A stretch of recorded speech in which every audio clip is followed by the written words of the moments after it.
আজকে আমি যে নীতিশিক্ষার গল্পটি বলবো তার নাম অলস ঘাসফড়িং আর পরিশ্রমী পিঁপড়ে।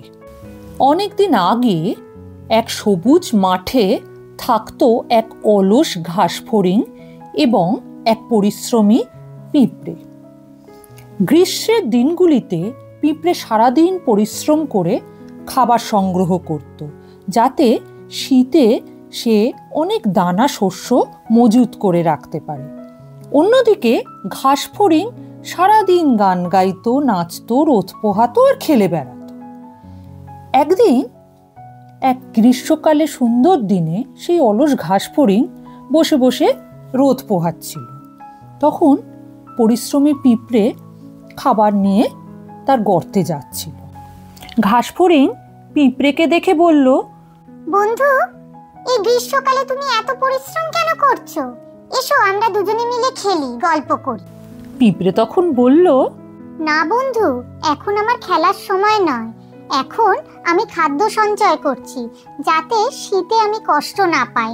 তোমারও সেটাই করা উচিত, না হলে শীত এলে তুমি কি খাবে?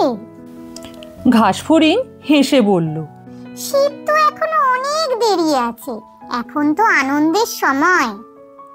তাছাড়া এখন তো অনেক খাবার আছে। পিঁপড়ে খুব বুদ্ধিমান ছিল। সে ঘাসফড়িংয়ের কথা না শুনে শীতের জন্য পরিশ্রম করে খাদ্য সঞ্চয় করতে থাকলো। সে বছর শীত একটু আগেই এলো। মাঠে সবুজ ঘাস নেই, খাবার নেই। ঘাসফড়িং ক্ষুধায় কাঁপতে কাঁপতে, কোথাও খাবার না পেয়ে, জায়গা না পেয়ে অবশেষে পিঁপড়ের ঘরে গেল আর দরজায় কড়া নাড়ল। বন্ধু, একটু খাবার দেবে? ঘাসফড়িং কাঁপা কাঁপা গলায় বলল।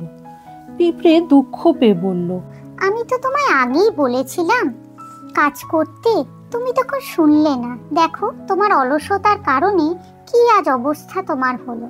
ঘাসফড়িং লজ্জায় মাথা নিচু করে সেখান থেকে চলে গেল।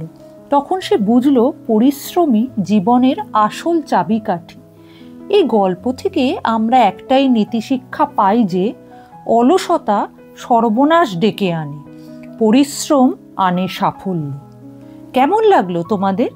যদি ভালো লাগে তাহলে আমাদের এই চ্যানেলটা লাইক, শেয়ার, সাবস্ক্রাইব করতে ভুলো না যেন। Thank you.